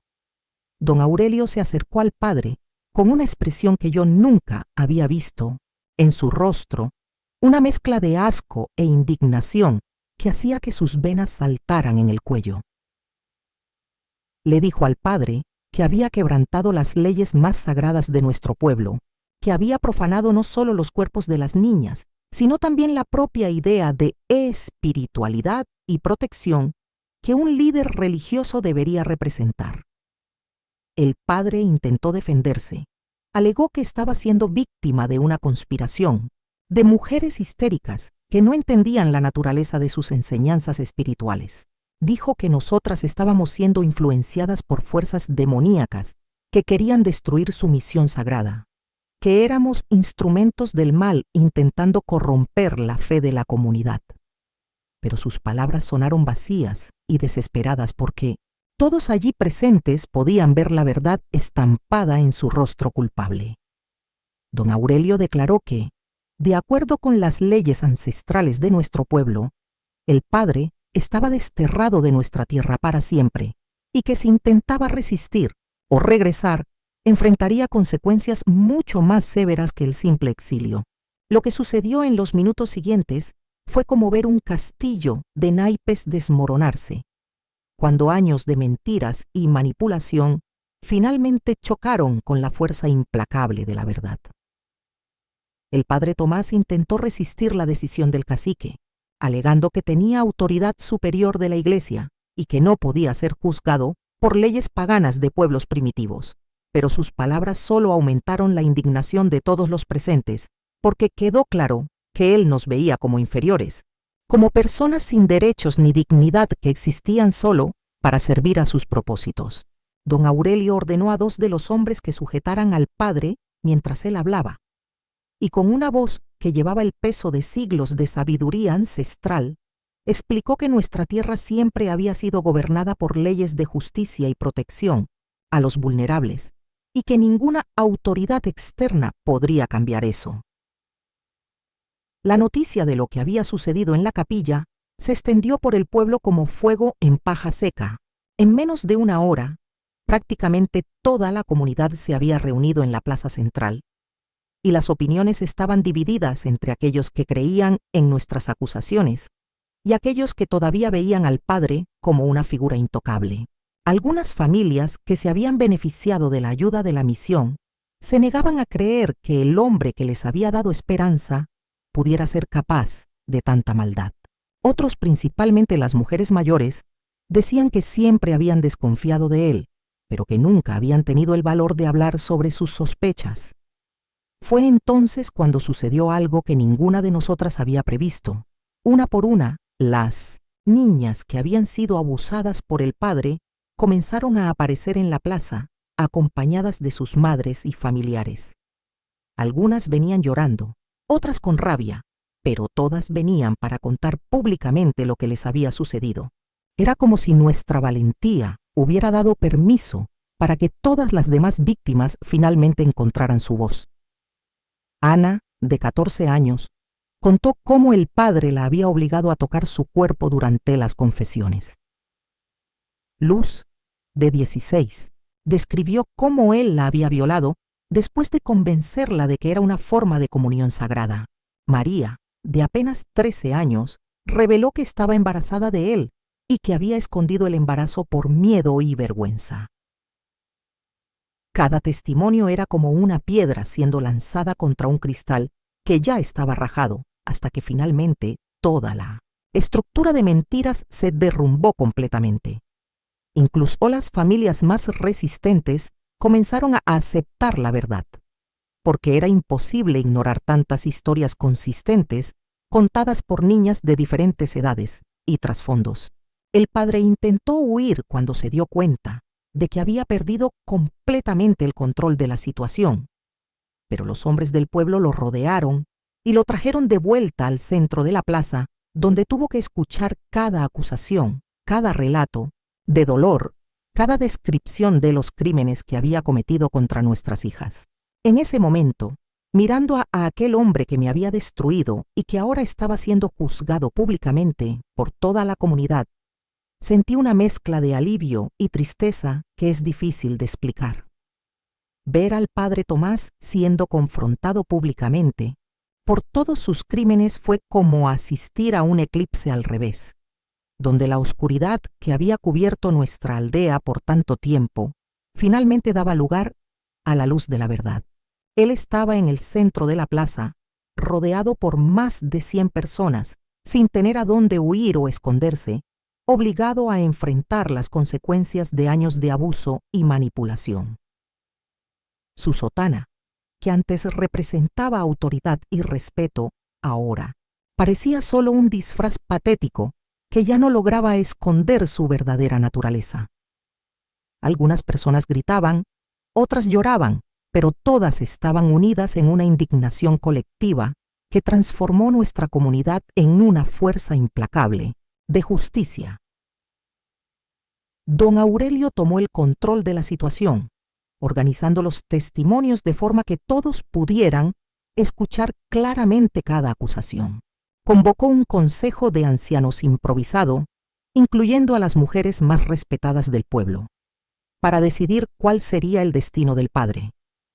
Doña Remedios fue elegida como portavoz de las víctimas, y su voz firme resonó por toda la plaza cuando describió no solo los abusos físicos, sino también el daño psicológico y espiritual que aquel hombre había causado a tantas niñas inocentes. Ella habló sobre cómo él había usado la fe de nuestra comunidad como arma contra nosotras, cómo había corrompido lo sagrado para satisfacer sus deseos más bajos.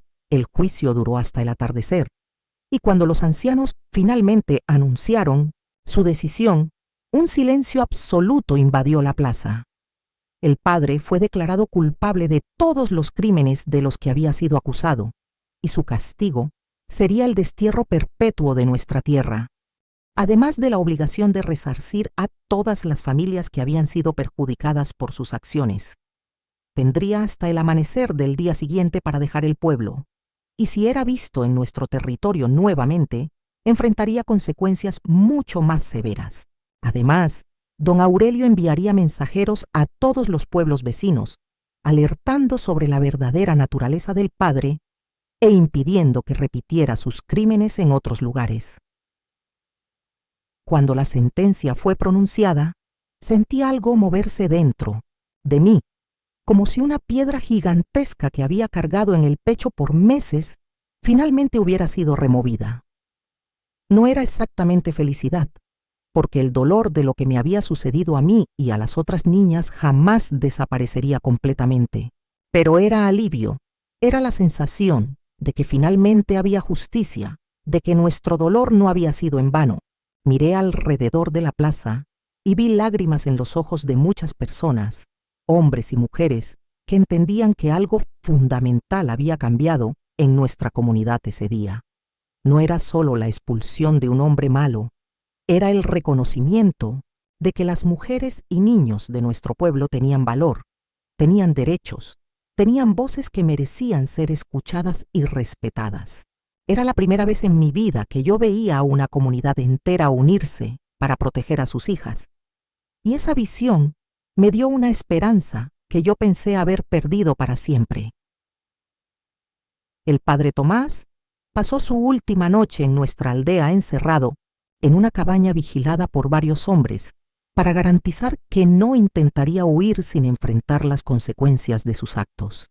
Durante toda la noche lo escuchamos gimotear e intentar rezar, pero sus oraciones sonaban vacías y desesperadas, muy diferentes de las palabras poderosas que solía pronunciar cuando tenía poder sobre nosotros. Algunas mujeres del pueblo, principalmente las madres de las niñas abusadas, se quedaron afuera de la cabaña durante toda la madrugada, como si estuvieran haciendo una vigilia para asegurar que la justicia se cumpliera.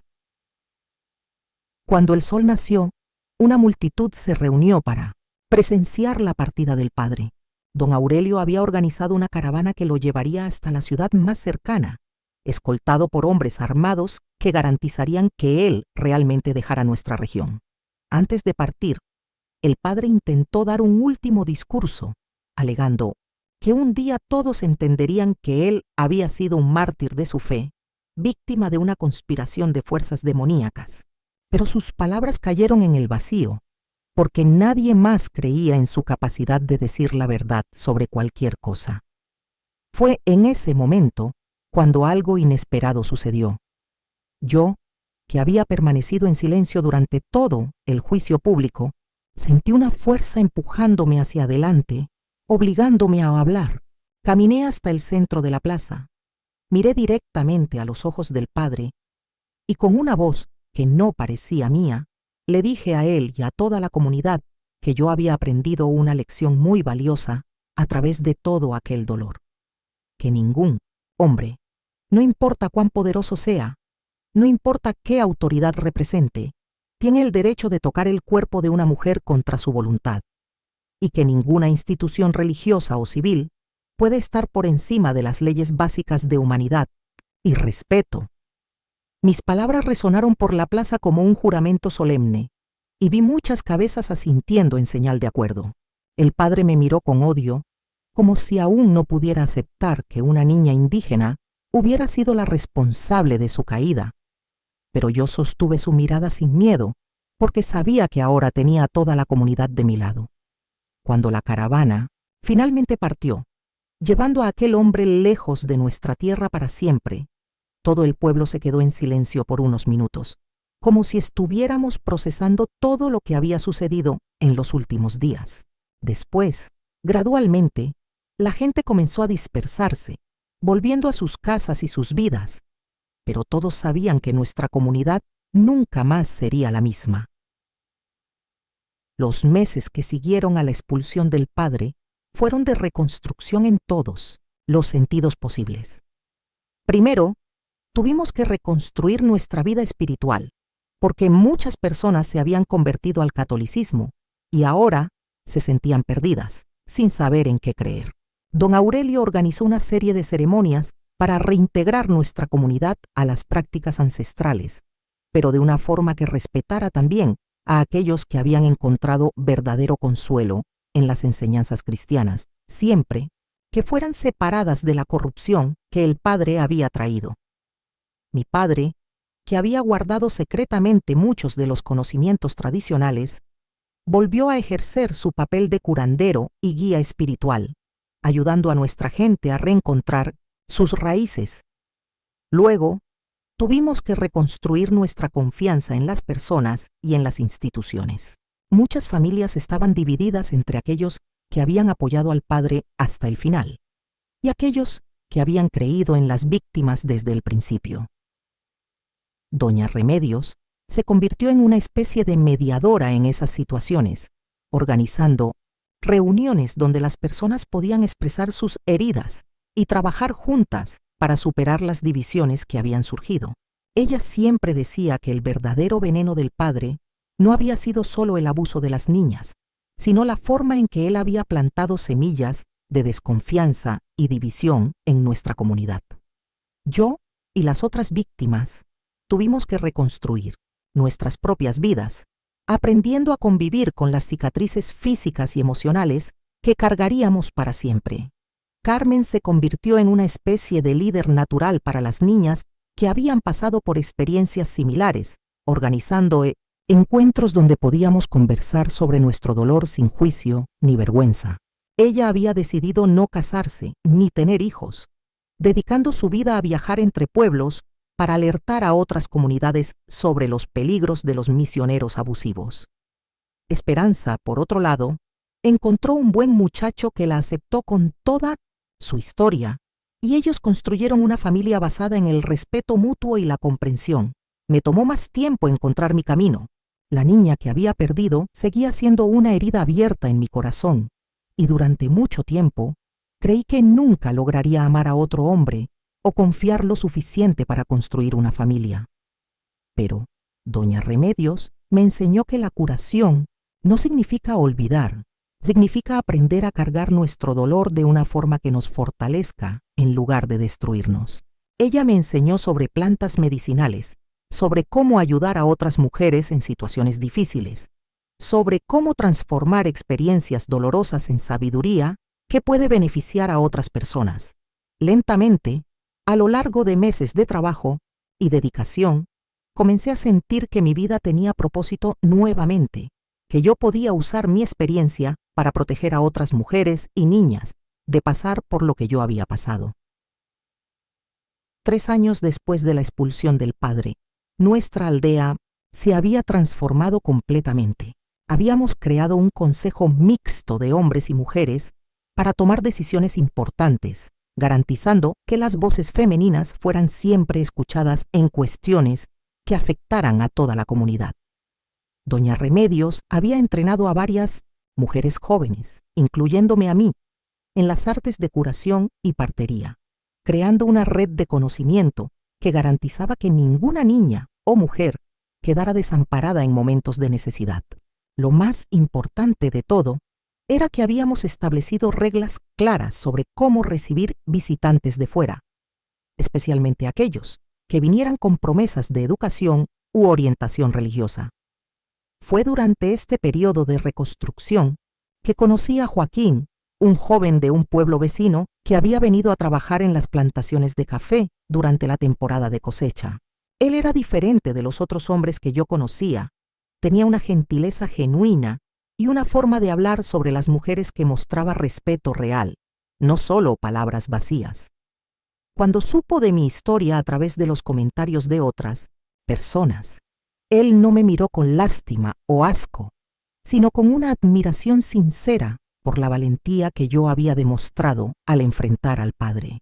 Tomó más de 1 año para que yo confiara en él lo suficiente como para contarle mi historia completa, y cuando lo hice, él lloró conmigo y me agradeció por haber sido lo suficientemente fuerte como para proteger a otras niñas. Joaquín me pidió matrimonio una tarde de septiembre, bajo el árbol sagrado, donde nuestros ancestros hacían sus rituales de unión.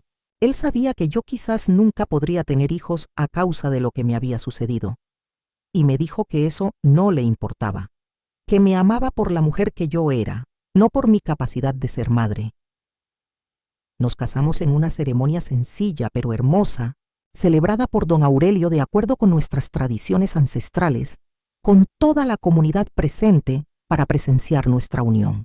Fue la primera vez desde mi tragedia que sentí que podía ser completamente feliz, que podía construir un futuro basado en el amor y el respeto mutuo. Para mi sorpresa y alegría, descubrí que estaba embarazada 6 meses después de la boda. Los médicos tradicionales me habían dicho que era posible, pero improbable, debido a los daños causados por el aborto forzado. Cuando sentí los primeros movimientos del bebé dentro de mí, lloré lágrimas de gratitud a los ancestros que me habían dado una segunda oportunidad de ser madre. Joaquín se volvió aún más atento y cariñoso durante el embarazo, siempre recordándome que yo era fuerte y valiente, que cualquier hijo nuestro sería bendecido por tener una madre que había luchado tanto por la justicia y la protección de los inocentes. Cuando nuestra hija nació, una niña sana y hermosa que recibió el nombre de Esperanza en honor a mi amiga, sentí que mi vida había encontrado finalmente su verdadero propósito: criar a mi hija. Esperanza se convirtió no solo en una alegría personal, sino también en una misión sagrada de enseñar a la próxima generación las lecciones que habíamos aprendido con tanto sufrimiento. Desde muy pequeña, ella escuchaba las historias de nuestra lucha contra el padre, adaptadas para su edad, para que entendiera que su cuerpo era sagrado y que nadie tenía el derecho de tocarla sin su permiso. Joaquín y yo trabajamos juntos para crear una educación que combinara lo mejor de nuestras tradiciones ancestrales con conocimientos modernos que pudieran protegerla en un mundo en constante cambio. Cuando Esperanza cumplió 10 años, decidí que era hora de establecer algo más permanente para proteger a las niñas de nuestra región. Con el apoyo de doña Remedios, que ahora tenía 75 años, pero aún estaba fuerte como un árbol centenario, creamos lo que llamamos la Casa de las Mujeres, un lugar donde niñas y mujeres en situación de riesgo podrían encontrar refugio, orientación y protección. La casa funcionaba también como escuela, donde enseñábamos no solo lectura y escritura, sino también conocimientos sobre derechos, sobre cómo reconocer situaciones de abuso, sobre cómo buscar ayuda cuando fuera necesario. Carmen, que se había convertido en una viajera conocida en toda la región por su trabajo de protección a las mujeres, decidió hacer de nuestra aldea su base permanente de operaciones. Ella trajo historias de otras comunidades donde había logrado exponer a misioneros y maestros abusivos, y también casos donde había fallado en convencer a la gente de creer en las víctimas. Cada historia que ella contaba reforzaba nuestra determinación de mantener nuestra Casa de las Mujeres funcionando, porque sabíamos que había muchas niñas por ahí que necesitaban protección y apoyo. La reputación de nuestra aldea como un lugar donde las mujeres eran respetadas y protegidas se extendió por toda la región, atrayendo visitantes de lugares lejanos que venían a aprender de nuestra experiencia. Algunas eran mujeres que habían pasado por situaciones similares y querían saber cómo habíamos logrado obtener justicia. Otras eran líderes comunitarios que querían implementar medidas de protección en sus propias aldeas. Todas salían de nuestra comunidad con conocimientos prácticos sobre cómo crear redes de apoyo, cómo reconocer señales de abuso, cómo organizar resistencia colectiva contra opresores que usan autoridad religiosa o educativa para explotar a los vulnerables. Ver nuestro dolor transformarse en sabiduría que podía ayudar a otras personas fue una de las experiencias más gratificantes de toda mi vida. Los años pasaron como páginas de un libro que finalmente había encontrado su narrativa verdadera, llena de propósito y significado. Mi hija Esperanza creció fuerte e inteligente, educada tanto en los conocimientos ancestrales como en las habilidades modernas que podrían protegerla en un mundo complejo. A los 15 años, ella ya ayudaba en la Casa de las Mujeres, traduciendo para visitantes que hablaban solo español, organizando actividades educativas para las niñas más jóvenes, demostrando una madurez y sabiduría que me llenaban de orgullo. Ella había decidido que quería estudiar Derecho cuando creciera, para poder usar las leyes formales, además de las tradiciones ancestrales en la protección de las mujeres. Joaquín y yo tuvimos 2 hijos más, un niño que recibió el nombre de mi padre y una niña que honró a doña Remedios. Nuestra familia se convirtió en un ejemplo en el pueblo de cómo las relaciones saludables y respetuosas podían construirse incluso después de experiencias traumáticas. Joaquín siempre participaba activamente en la educación de los hijos sobre consentimiento y respeto, enseñando especialmente a nuestro hijo que ser hombre significaba proteger y honrar a las mujeres, nunca dominarlas o explotarlas. Nuestros hijos crecieron sabiendo que tenían voz, que sus opiniones importaban, que podían cuestionar cualquier autoridad que intentara hacer algo que los incomodara. Carmen decidió casarse a los 35 años con un hombre que había conocido durante sus viajes, un profesor que compartía su pasión por la protección de los derechos de las mujeres y niños. Ellos establecieron una escuela móvil que visitaba aldeas remotas, ofreciendo educación que incluía no solo materias tradicionales, sino también conocimientos sobre derechos humanos, prevención de abuso y empoderamiento femenino.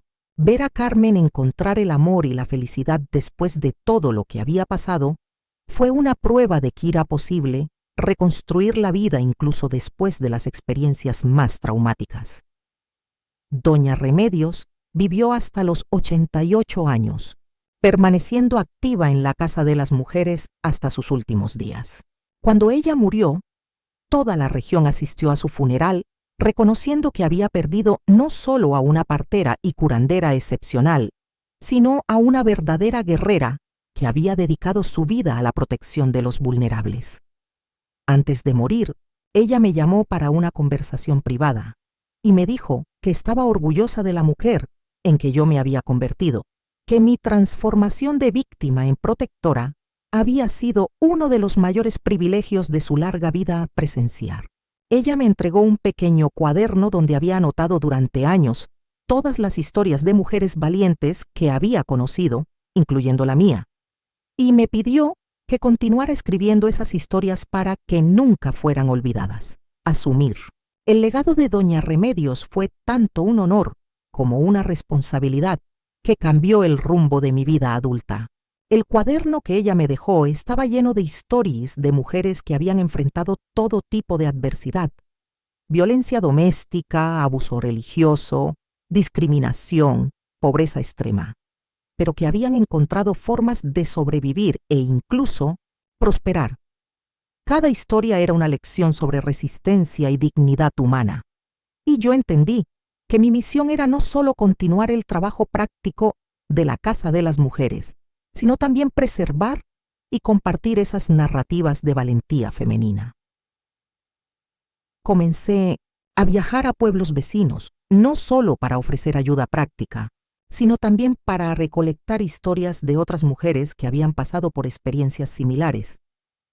Descubrí que el caso del padre Tomás no había sido único, que había un patrón de abuso sistemático por parte de misioneros, maestros y otras figuras de autoridad en toda la región.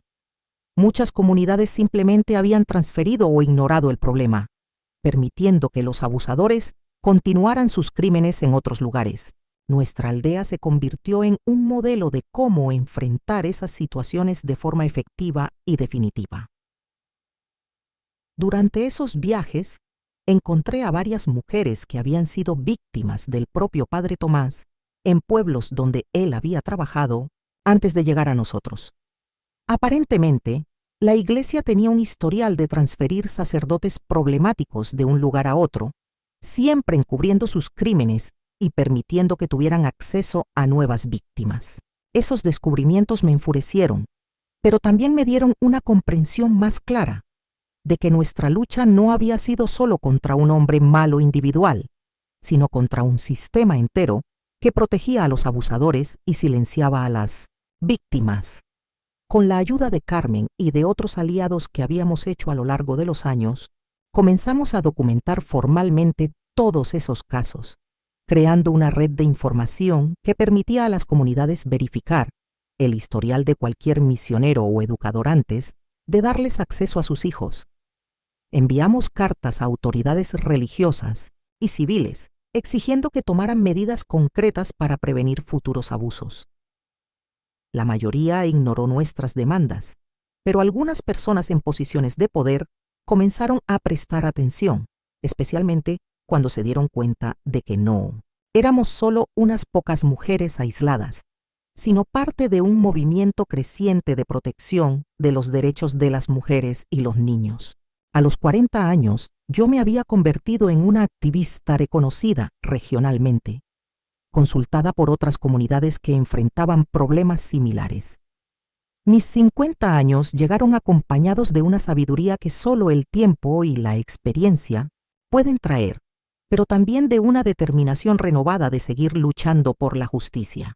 La Casa de las Mujeres se había expandido para incluir no solo nuestra aldea, sino una red de casas similares en varias comunidades de la región. Mi hija Esperanza, ahora una joven abogada graduada en la ciudad grande, había regresado para trabajar con nosotras, trayendo conocimientos legales que complementaban perfectamente nuestra experiencia práctica. Ella logró establecer procedimientos formales para denunciar casos de abuso, creando puentes entre nuestras tradiciones de justicia comunitaria y el sistema legal oficial. Fue durante esa época cuando recibimos una noticia que cambió completamente nuestra perspectiva sobre el destino del Padre Tomás. Un grupo de monjas de una orden progresista nos buscó con información de que ellas habían estado investigando casos de abuso dentro de la iglesia y que nuestro expadre había sido arrestado en otro país por crímenes similares a los que había cometido con nosotras. Aparentemente, después de dejar nuestra región, él había continuado su patrón de abuso en varias otras comunidades hasta que finalmente una de ellas tuvo recursos y conexiones suficientes para llevar el caso a las autoridades nacionales. Saber que él estaba finalmente pagando por sus crímenes trajo una sensación de justicia cósmica que yo no esperaba sentir después de tantos años. Las monjas también nos trajeron disculpas oficiales de la jerarquía de la iglesia, reconociéndonos que habían fallado en proteger a nuestras comunidades y comprometiéndose a implementar nuevos procedimientos de verificación y supervisión para todos los misioneros. Aunque yo sabía que las palabras no podían deshacer el daño que se había causado, fue importante para muchas personas de nuestra comunidad recibir ese reconocimiento oficial de que habíamos sido víctimas de injusticias institucionales, no solo personales. Mi hijo decidió seguir los pasos de su abuelo, convirtiéndose en un curandero y guardián de las tradiciones ancestrales, pero con un enfoque moderno que incluía trabajo psicológico con víctimas de trauma. Mi hija menor eligió ser maestra, pero una maestra diferente, que enseñaba no solo materias académicas, sino también autoestima, derechos humanos y prevención de abuso. Ver a mis 3 hijos crecer como personas comprometidas con la justicia y la protección de los vulnerables fue una confirmación de que toda nuestra lucha había valido la pena. Ellos eran la prueba viviente de que era posible romper ciclos de violencia y crear generaciones más conscientes y respetuosas. Cuando cumplí 60 años, nuestro pueblo organizó una celebración que fue mucho más que una fiesta de cumpleaños. Fue un reconocimiento colectivo de 3 décadas de trabajo dedicado a la protección y el empoderamiento de las mujeres. Representantes de más de 20 comunidades vinieron a participar en la celebración, trayendo historias de cómo nuestro ejemplo había inspirado cambios en sus propios pueblos. Algunas habían creado sus propias casas de las mujeres, otras habían establecido consejos mixtos de gobernanza. Todas habían implementado algún tipo de medida para proteger mejor a sus hijos y mujeres. Durante la celebración, Carmen dio un discurso que me emocionó profundamente. Contó cómo nuestra amistad forjada en el dolor se había transformado en una fuerza de transformación social que había cambiado la vida de cientos de mujeres y niñas. Habló sobre cómo mi valentía al enfrentar al padre, siendo tan joven y mirosis tú, vulnerable, había inspirado a otras mujeres a encontrar sus propias voces. Pero lo que más me conmovió fue cuando dijo que yo había demostrado que las víctimas podían convertirse en líderes, que las sobrevivientes podían convertirse en protectoras, que nuestro dolor podía ser transformado en poder para ayudar a otras personas. Fue durante esa celebración que tomé una decisión importante. Era hora de comenzar a escribir formalmente todas las historias que había recopilado a lo largo de los años. El cuaderno de Doña Remedios se había transformado en varios cuadernos, llenos de narrativas de valentía, resistencia y transformación. Yo quería crear un libro que pudiera ser leído por mujeres de cualquier lugar, en cualquier época, para que supieran que no estaban solas en sus luchas, que otras antes que ellas habían enfrentado adversidades similares y encontrado formas de superarlas. Esperanza me ayudó a organizar todas esas historias, categorizándolas por tipos de abuso, estrategias, de resistencia y resultados obtenidos. Descubrimos patrones interesantes. Las comunidades que daban más voz a las mujeres tenían índices menores de violencia doméstica. Las aldeas que educaban a las niñas sobre sus derechos tenían menos casos de abuso infantil. Los lugares donde existían redes de apoyo femenino tenían mayores tasas de denuncia y resolución de crímenes contra las mujeres. Estos datos no solo validaban nuestro trabajo, sino que también proporcionaban argumentos concretos para convencer a comunidades escépticas sobre la importancia de proteger y empoderar a las mujeres. Comenzamos a viajar presentando esos resultados, transformando nuestras experiencias personales en evidencia científica que podía influir en políticas públicas y prácticas comunitarias. Mis 70 años llegaron acompañados de una reflexión profunda sobre todo lo que había sucedido en mi larga vida. Había pasado de ser una niña inocente que confiaba ciegamente en la autoridad religiosa a una mujer madura que cuestionaba todas las formas de poder y exigía responsabilidad a cualquier persona en posición de liderazgo. Mi experiencia traumática con el padre había sembrado semillas de dolor que tardaron décadas en transformarse en árboles de sabiduría. Pero ahora podía ver claramente cómo cada etapa de mi viaje había sido necesaria para convertirme en la persona que era. El libro que escribí con todas las historias de mujeres valientes fue publicado por una pequeña editorial especializada en narrativas indígenas y, para mi sorpresa, encontró lectores mucho más allá de nuestra región. Recibí cartas de mujeres de otros países que habían pasado por experiencias similares, agradeciendo por haber dado voz a sus propias luchas silenciosas. Algunas universidades comenzaron a usar nuestro trabajo como ejemplo de resistencia comunitaria y empoderamiento femenino.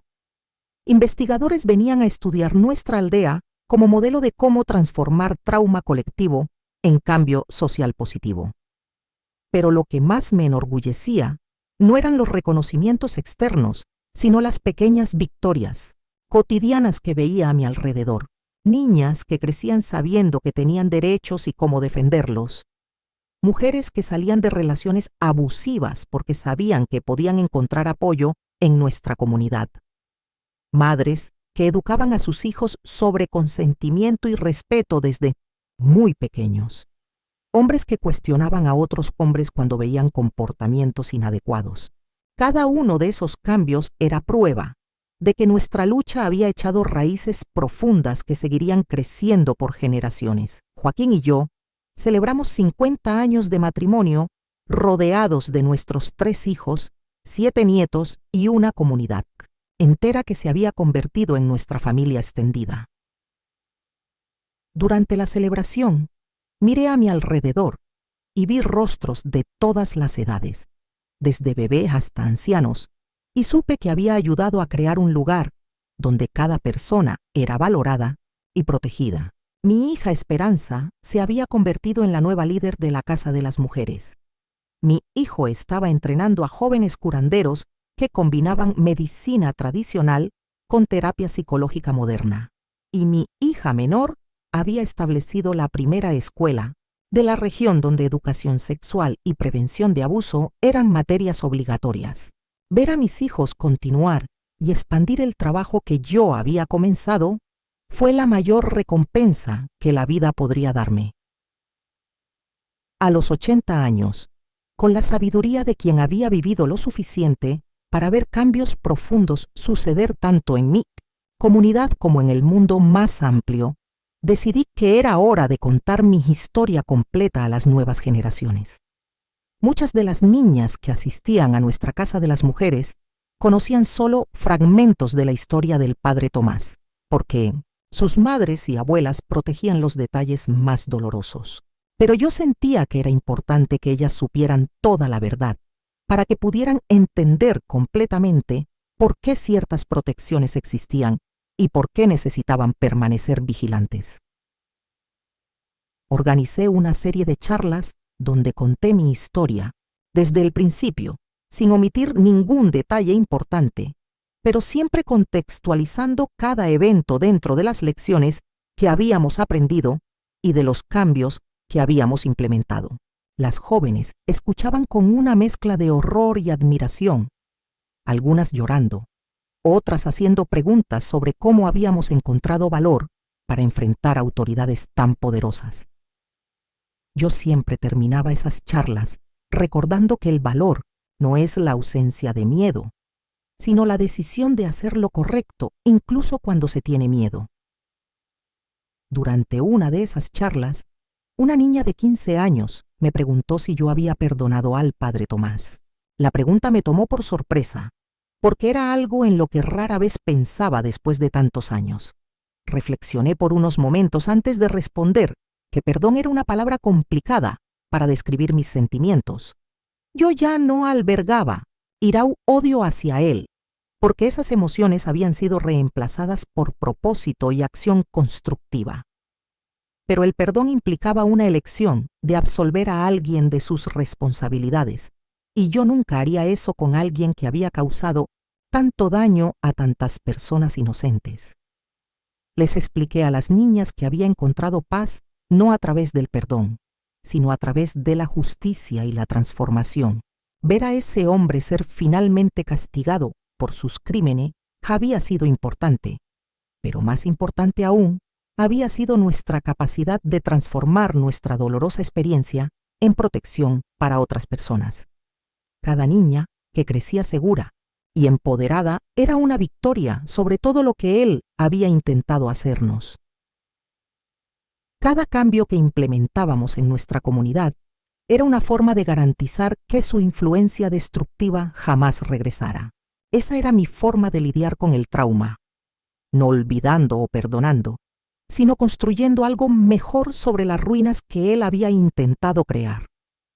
Hoy, a los 82 años, sentada en el pórtico de mi casa mientras observo a mis bisnietos jugar en el patio donde una vez lloré lágrimas de desesperación, siento una paz profunda que solo es posible cuando se ha vivido una vida con propósito. Mi aldea se ha convertido en un ejemplo para toda la región de cómo las comunidades pueden organizarse para proteger a sus miembros más vulnerables. La Casa de las Mujeres ahora es dirigida por mi nieta, que ha traído conocimientos de psicología y tecnología que complementan perfectamente las tradiciones de cuidado y protección que establecimos hace décadas. El padre Tomás murió en prisión hace 5 años, sin haber demostrado nunca arrepentimiento genuino por sus crímenes. Cuando supe la noticia, sentí solo una tristeza profunda por todas las vidas que él había destruido y por todo el dolor que podría haberse evitado si las instituciones responsables hubieran actuado con responsabilidad desde el principio. Pero también sentí gratitud, porque su muerte marcó simbólicamente el fin de un capítulo doloroso y el inicio de una nueva era donde historias como la mía eran imposibles de esconder o ignorar. Mis 3 hijos se convirtieron en líderes en sus áreas elegidas, todos dedicados de formas diferentes a la protección y empoderamiento de los vulnerables. Tengo 9 nietos y 3 bisnietos, cada uno criado con conocimiento sobre sus derechos, respeto por sí mismos y por los demás, y valor para hablar cuando algo está mal. Ellos representan generaciones que nunca conocerán el tipo de silencio e impotencia que mi generación enfrentó, porque crecieron sabiendo que sus voces importan y que siempre habrá personas dispuestas a escucharlos y protegerlos. Cuando miro hacia atrás, a todo el viaje que he recorrido desde aquella niña de 16 años que fue brutalmente violentada en la capilla, hasta la mujer en que me convertí hoy, veo que cada momento de dolor sirvió a un propósito mayor. No es que esté agradecida por el abuso, jamás lo estaré, pero estoy agradecida por la fuerza que encontré para transformar esa experiencia terrible en algo que pudiera beneficiar a otras personas. Si mi historia puede evitar que una sola niña pase por lo que yo pasé, entonces todo el dolor habrá valido la pena. Y para ustedes que me han escuchado hasta aquí, que han compartido conmigo este viaje doloroso pero necesario, quiero decirles, nunca subestimen el poder de una voz que se niega a ser silenciada. Nunca duden de que personas comunes pueden crear cambios extraordinarios cuando se unen con un propósito común. Y siempre recuerden que los sobrevivientes de trauma no son solo víctimas. Somos guerreras, somos testigos, somos agentes de transformación que pueden cambiar el mundo para mejor. Desde donde ustedes escuchan esta historia hoy, dejen un comentario contándome lo que sintieron, lo que aprendieron y cómo pretenden usar estas enseñanzas en sus propias vidas. Compártanla con otras personas que puedan necesitar escuchar palabras de esperanza y valentía. Suscríbanse al canal porque aún tengo muchas otras historias que contar. Historias de mujeres que encontraron formas de transformar dolor en poder, silencio en voz, miedo en valentía. Mi vida está llegando a su fin, pero mi legado continuará a través de cada persona que decida levantarse contra la injusticia, que elija proteger a los vulnerables, que se niegue a aceptar que algunos tienen el derecho de lastimar a otros impunemente. El padre Thomas intentó destruirme cuando yo tenía 16 años, pero no lo logró. En cambio, inadvertidamente, creó una fuerza que protegió a cientos de otras niñas y cambió toda una región para mejor. Esta es la prueba de que incluso en las experiencias más terribles, incluso en los momentos de mayor desesperación, siempre existe la posibilidad de transformación, siempre existe la esperanza de que nuestro dolor pueda servir a un propósito mayor. Nunca se rindan en la lucha por la justicia, nunca se callen ante la opresión y siempre recuerden que ustedes son más fuertes que cualquier trauma que hayan sufrido. Que Dios, los ancestros y todas las fuerzas del bien los protejan y los guíen en sus propios caminos. Y recuerden, nuestra historia no termina con el dolor, termina con la victoria del amor sobre el odio, de la justicia sobre la impunidad, de la luz sobre la oscuridad. Hasta la próxima historia, mis queridos. Yacana siempre estará aquí, guardando y compartiendo las memorias que necesitan ser preservadas para que nunca más se repitan.